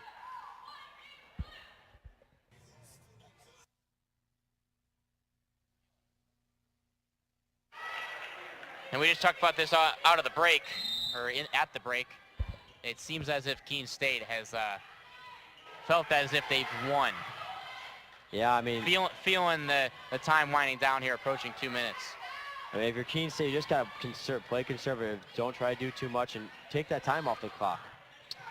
Vitale, missed jumper. Eastern will need to continue to push inside these last 2 minutes and make some big shots. And not take too much time off the game clock. Kelsey Santagata gets this closer inside 10. It's an 11-point lead for the Keene State Owls. Yeah, and now that Keene State is in the bonus, it looks like, so they'll be shooting a 1-and-1. That's going to be helpful in the next next 40 seconds or so, where you need to foul and put them to the line. It's going to come down to free throws for Keene State and what Eastern Connecticut does on the other side. First one is short.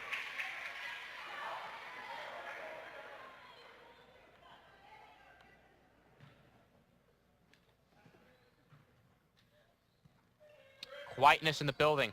Look at a pin drop during that free throw. 12-point lead. Deep 3 there from Reardon, no good. Petro's there with the easy rebound. Down on the floor is Nappy fighting with Vitale. And they're going to grant the timeout to Eastern Keene State. Denolfo coming off the bench. She's offering a little help there as we're actually going to get a little help ourselves as we go into break here, and I've been told we've got some good stuff coming our way forward.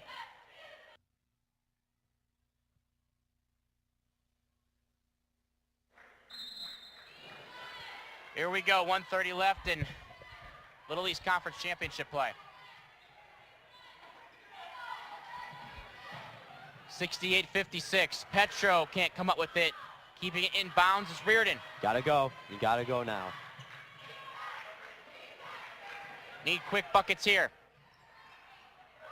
Nappy keeping it alive. Over to now Reardon on the drive. Throws this one up. No good. And you're asking yourself, if not me, I know it's crossed my mind, why rush those shots down low when you can look for an easy, clean three? Well, yeah, and it looked like Reardon had that three for a second, and then she took and drove it. In my opinion, Zach, the way Reardon's been shooting, I would have taken that three, but just kind of rushed it, threw it off kind of a glass there, and you need to get quick shots off with the limited amount of time you have left, but I would say probably not the highest percentage of shots on that last one. 4 fouls for Lexus Foster, but it looks like that will do it. Yeah, and standing ovation for Foster, wrapping up a great Warrior career, a great historic season, if you will, and well-deserved standing ovation here for the senior Foster. Historic season in the blocks category. She's had her best season in her 4 years here. In comes Sabrina Lemire. She has yet to check in this game. She'll check it over the scores table. Menendez. Junior. Over to Junior. And the elbow jumper for Kelsey Santagata.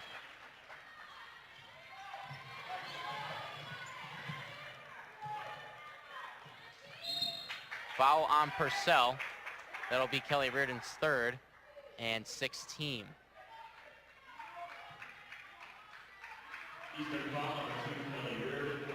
Credit to Keene State, but in this one, the bigs just did not not get exposed, but Eastern Connecticut had a hard time with the storm that Keene State and their defense created down low. And here comes it. There's Jordan Nappy getting a standing ovation, another senior coming off. I mean, Zach, I know this game didn't go the way they did, but how about this senior class? I mean, 2 Little East Conference championship games, or conference titles, if you will, championship appearance here. I mean, what a career that these 3 have had here as Warriors. They had 2 Little East Conference championship games back to back, or excuse me, back to back. We're trying to complete the three-peat in this one. But you can't take anything away from their season, and the Keene State fans are on their feet. 1 second separates the shot clock from the game clock. Sandy Purcell, I see a little smile on her face as rest of the Keene State bench. The shot clock is going to be off. And 2 seconds left on the game clock. Keene State will be the 2016-2017 Little East Conference champions for the first time in program history. Rush the floor, Keene State, your conference champs. 71-58 is the final here in Willimantic, Connecticut. Both teams gave it all they've got, and what a game it was, Jack. Yeah, I mean, Zach, we talked about this game had everything, and give it all to Keene State. How about Sandy Purcell on this one? How about Stephanie Denolfo? I mean, Keene State, well-rounded game from, like you said, the post work and the guard work. I mean, congratulations to the 2017 Little East Conference champs, the Keene State Owls. I would like to thank everyone from behind the scenes with ETV Sports, but please stay tuned for our post-game interviews with the head coach and a couple players to be named on the Keene State Owl sides. For now, we'll take a quick break and jump right back in to the post-game festivities.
So we get all the players being introduced, and congratulations once again to the Keene State Owls on their first program Little East Conference Championship.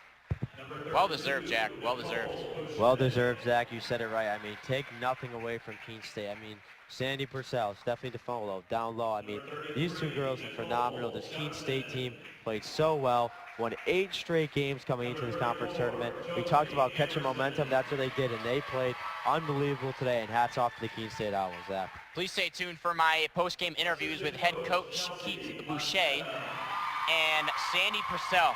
Just captured 1,000th point at her career for Keene State, and Stephanie D'Onofrio. Stephanie D'Onofrio had 21 points, 6 rebounds, 3 assists. Purcell had 23 points in this one. Assistant coach Kevin Justice. Awaiting the last member of the Keene State Owls. There he is, Keith Boucher.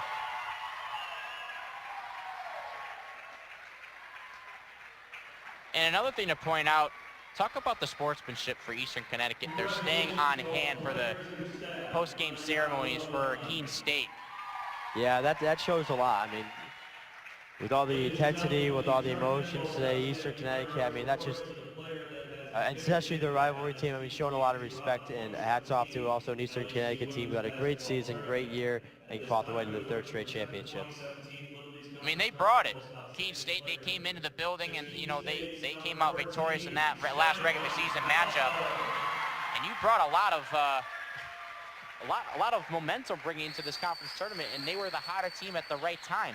Stephanie D'Onofrio, it was either between Sandy Purcell or D'Onofrio, and D'Onofrio, she brought it because, I mean, she did it in a lot of categories. Yeah, Zach, and we talked about what she did today. I mean, unbelievable the way she drove the net to the rim today. 21 total points, 6 rebounds. I mean, she was great all around, 5 for 7 from the field. Yeah, I mean, she was unbelievable today. Team's going to gather for a team pitcher. And the seniors for Keene State. You saw D'Onofrio. It's only fitting that the senior gets the MVP.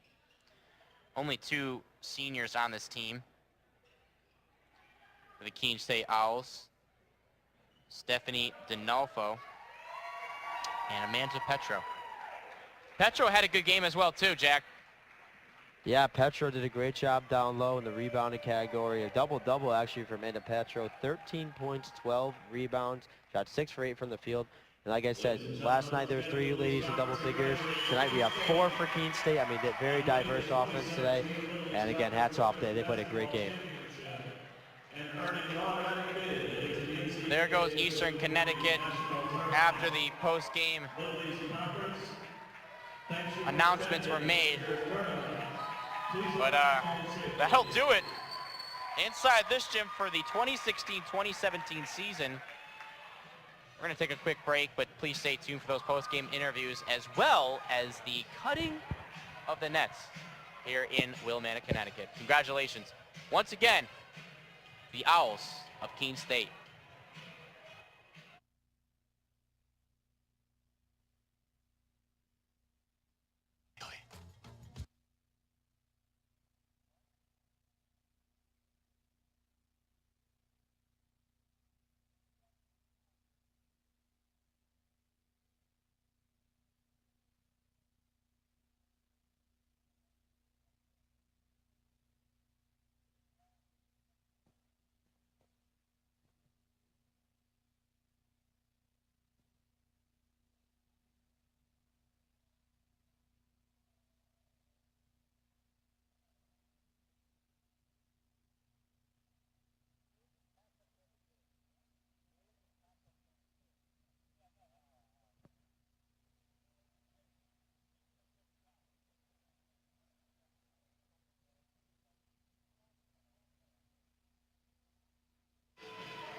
We're back here, ladies and gentlemen. Jack Petrucci up top, Zach Burnett down there to get some of those interviews that we promised you here at Keene State, cutting down the nets here in the traditional championship ceremony.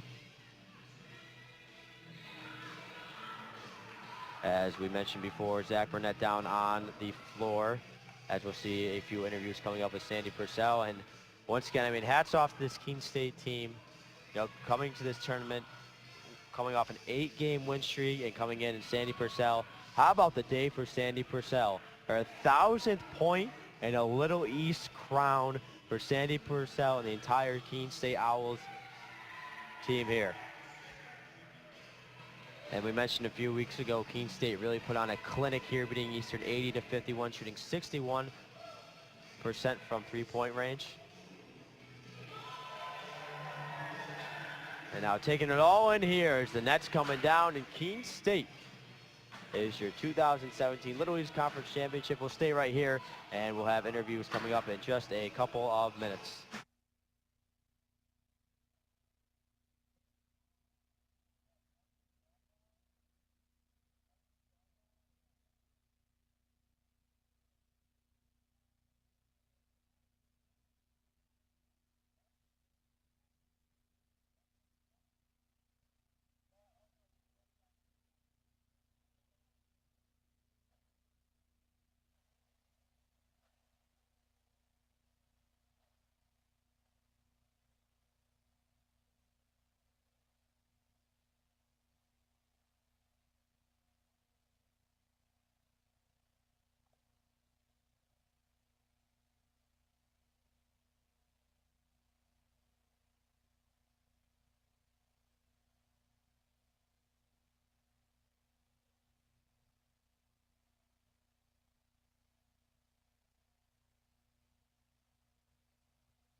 Try that one more time here. Join alongside Stephanie Dinolfo, and you were named tournament MVP. Stephanie, what does that mean to you? I'm speechless. I mean, I wasn't a goal, obviously. The goal was to just get this trophy that's in my hands right now. And I guess in order to do that, I just have to do my job, and my job's rebounding, finding my teammates, and scoring. So, I mean, it feels good to know that I did my job. I'll just say that. 20-plus points for you and Sandy Purcell. Sandy Purcell, we just talked about this before we came live here. She got her 1,000th career point in the conference championship game as a junior. What does that mean as your teammate? I'm happy for her. I mean, this is a great thing to end my senior year, and what a great momentum to bring into her junior year. I mean, that's a huge milestone. I mean, I've never gotten it, but I know she's gotten it before. So, I mean, just to be able to get that twice and then to have this accomplishment on top of it, I mean, there's no better way to go into your senior year, and I wish her the best of luck with that. You seem so comfortable in this game. You did it a little bit with the blocks, the assists. You made your way on the left side of the rim, and it looked easy for you. Could you explain that? I mean, I'm a right-handed player, but like I shoot right-handed, I write right-handed, but I don't know. When I was little, I had a coach say that you never be as good as your opponent unless you know how to use your left hand, and I guess it just fit me. So, I mean, I've been kind of rocking that left side this whole time, and I mean, I know people try and take it away from me and stuff, and I mean, I go right, but I don't know. It's just something about that left hand that I throw it up, and I don't even know how it goes in. I think it's just magical sometimes. So. Well, Stephanie, you're going on to the NCAA tournament, and first in program history here for Keene State in the Little East Conference playoffs and champions. Any last words before I let you go? We're ready. We're ready to just keep this momentum going. I think we're going to go far in it. I hope we go far. I believe in my teammates, and I know if we work hard, we're going to accomplish a lot more than we want to. All right, well, thank you so much, and congratulations. There's with her trophy as she exits off. Please stay tuned for Sandy Purcell and head coach Keith Boucher.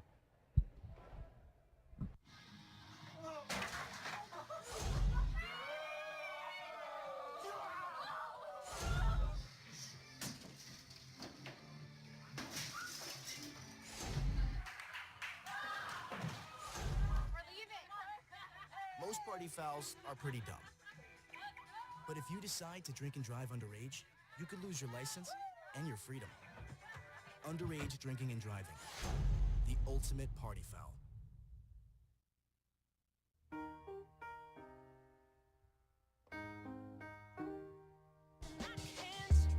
Let's just talk to the MVP, tournament MVP, Stephanie Dinolfo, but I'm joined alongside another MVP candidate. You had yourself an MVP type of game here in the conference championship game, but you scored your 1,000th career point in the Little East Conference championship game. What does that mean to you? Honestly, I didn't even think about it going into the game. The most important thing for me was getting that victory at the end of the day. So, I mean, it was great, and once I got it, I was happy, but I was more focused on getting the minutes down on the clock and making sure we won that game. You had 27 points, and you shot an incredible percentage from three in the last matchup here at Eastern, the last regular season game of the year. Do you think any of that carried over in this championship game? Absolutely. I think shooting overall is definitely a confidence thing. So knowing that the last time I was here, I shot really well. I came in and was like, okay, I like this gym. I got this, and I'll shoot well this game too. You guys go on to the NCAA tournament. You get an automatic bid. Keith Boucher in his 28th season here at Keene State, and you guys, first time in program history as Little East Conference champions. What does that mean to you, your teammates, and your coach going forward? I think that just shows how much heart and how much effort and hard work we put in during the season. But I mean, he's also had teams in the past that could have won it too, so that just shows his coaching ability as well. And again, just our hard work and perseverance throughout the whole season. I think it shows a lot. Yeah, you guys had a lot of hard work and perseverance, and hopefully that continues for you guys going forward in the tournament. Congratulations once again. I'll let you get out of here and go back to the locker room and celebrate with your teammates. And please stay tuned for our last interview in Keith Boucher. My poetry is about viewing the world as I saw it as a young man, and down to the ages I continued to write verse. I used that as a creative expression, but it also helped me through life because I could address certain issues, certain feelings, and certain appreciations. I'm a retired school psychologist, and helping people was my thing. After my stroke, when Meals on Wheels started, I was on the other end of the stick, so to speak, and suddenly I realized I was there where Julius Gaines, creative writer, poet, photographer. America, let's do lunch. 1 in 6 seniors faces the threat of hunger, and millions more live in isolation. Drop off a hot meal and say a quick hello. Volunteer by donating your lunch break at americaletsdolunch.org. I guess sometimes things just happen. Devastating things. It's got nothing to do with fairness. Bam. Your whole world changes in an instant. And you never see it coming. And we're joined alongside our last interview of the conference championship game, 28 seasons for head coach of Keene State, Keith Boucher. And you guys just captured your first Little East Conference championship in program history. Coach, what does that mean to you? What it means is that a lot of really special people have gone through the program. I'm talking a lot of alums were here today, and I wish they could have got to experience it, but I wouldn't be coaching if it wasn't for them because of the time and effort that they put in. And I thought they were great role models through the years for the players that continued to come through the program. And I'm just as happy for them as I am for our current players because they make it special. And without them, it wouldn't be worth it. Coach, can you talk about the emotions? You got the net around your neck. You've got Sandy Purcell. You've got Stephanie Donolfo, who was named MVP as senior. And you've got Sandy Purcell, 1,000 career points in this championship game. Just talk about the emotions in this game and at the end of it. Yeah, your emotions go everywhere when you have a game like this, especially that, you know, we played well. It didn't come down to the very end like it did in yesterday's game. And I was just sitting there. I was just reliving, you know, this whole season. They've put forth a selfless effort all year long, and it shows when they go out and play. They play hard, they play together, and they play for each other. And I guess that's what you hope for every year. And this, you know, if you don't have anything happen without chemistry, and I thought we had great chemistry this year, and that's more important than anything else. No doubt about it. And it was pretty clear, Coach, that you guys were the hottest team at the right time at the end of the season, going into the conference tournament. But now you guys go on to the NCAA tournament.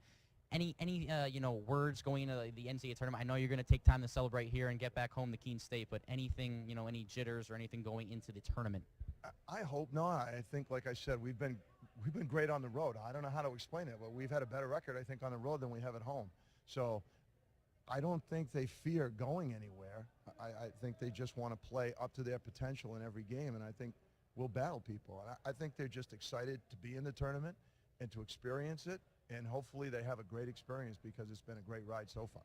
It's been a great ride, and you guys are Little East Conference champions 2016-17 season. I'll let that sink in. I'll let this victory sink in as well and let you celebrate with the rest of your teammates. And I'm going to sign off here on the broadcast. Once again, congratulations to the rest of the Keene State side, 2016-17 Little East Conference champions. Thank you so much to everyone behind the scenes. I'm Zach Burnett signing off.